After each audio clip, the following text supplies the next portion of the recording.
beloved saints.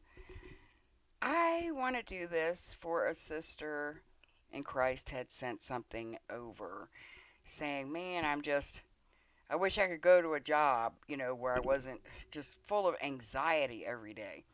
And I hear this a lot. There's a lot of people that have to either have a neighbor that is just harassing them or just always loud or you're always having a problem with them.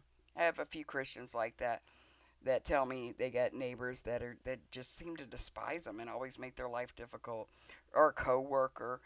Uh, I believe God allows these things because He is preparing us to be stronger for something in the future, and that He allows these things, just like Romans says that tribulation worketh patience, and patience like endurance.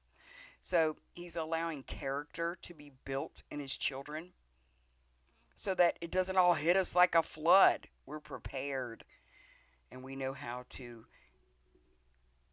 contemplate and to control ourselves and to do things with love. And that's difficult because we're fighting against our flesh and our egos every day, right? So I want to read something in Lamentations. I'm only going to read from verse 18 to 37. It's very long, but it's Lamentations 3. And it kind of sums up the hope I want to leave you with today to start your week out. And I hope it gives you comfort. So we'll start at verse 18. I'll probably put it on the screen for you, but let's go ahead and look at it anyway. Let me pull the Lamentations 3, starting at verse 18. Right before this, he goes on about all the things God has allowed him to go through.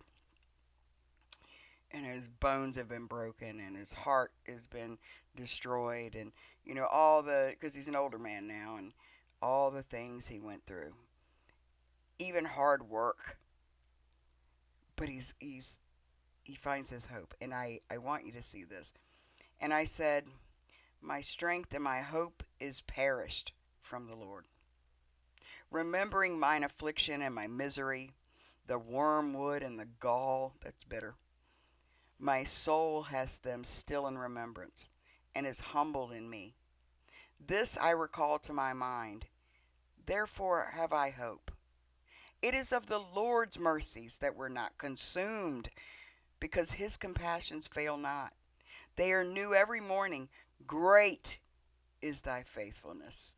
I love that. This is why I say constantly, I don't know how people deal with the heartbreak and the evil of this world and don't completely become hopeless and can just find any peace at all.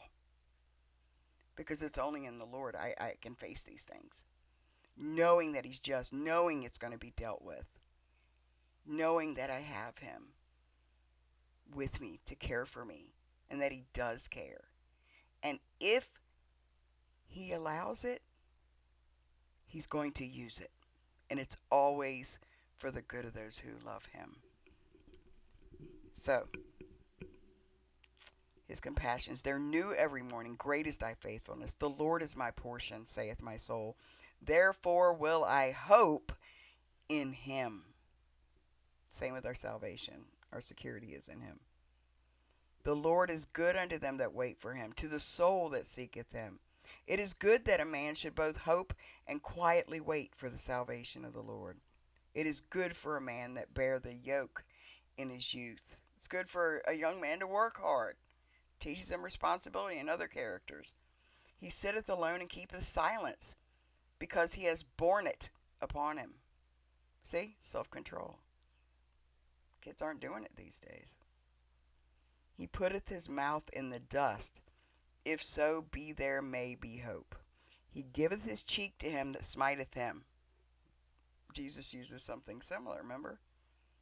He giveth his cheek to him that smiteth him. Turn the other cheek.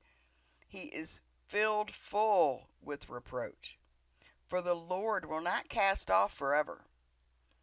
But though he cause grief, yet will he have compassion according to the multitude of his mercies. For he doth not afflict willingly, nor grieve the children of men, to crush under his feet all the prisoners of the earth, to turn aside the right of a man before the face of the Most High, to subvert a man in his cause, the Lord approveth not.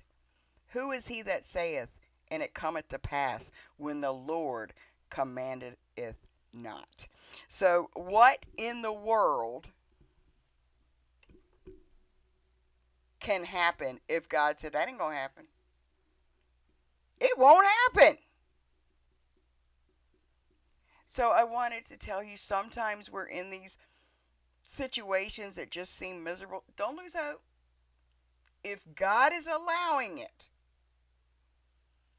he will use it for good for you, because he uses all things. Look at Joseph, sold into slavery by jealous brothers, didn't see this father that he loved more than life. And then his own father suffered, thinking he was dead all those years when they brought his coat covered in animals' blood to him. Then he works really hard, gets to the top, is the leader of his master's house, is falsely accused of sexual assault, put in prison. If he really thought he was guilty, he'd have put him to death. But he had to do it to save his wife's face. Even though he knew she was lying, he had to do it. And I believe he knew he was lying because he was alive. He didn't put him to death. And after all those years, he worked his way up hard in the prison, and then he's treated by these arrogant jerks that work for Pharaoh harshly. He could have many times. Do you know what prisons were back then? I mean, they lived in caves, and it was dark, and there was no light, and it was horrible. How unjust. But he's a picture of Christ, a man of sorrows. And he never turned against God, nor did he say God forsook him. His hope stayed on him, and he ended up using it to save millions of lives, making Joseph the second most powerful man in the known world. So don't lose hope. If he's allowing it to happen, trust him. It does build character. Nobody likes to go through these things. Unjust, people harassing, not getting peace. Endure it. It works patience in you. It builds character. Let God turn us into what he wants us to be. God bless you guys. Have a great day.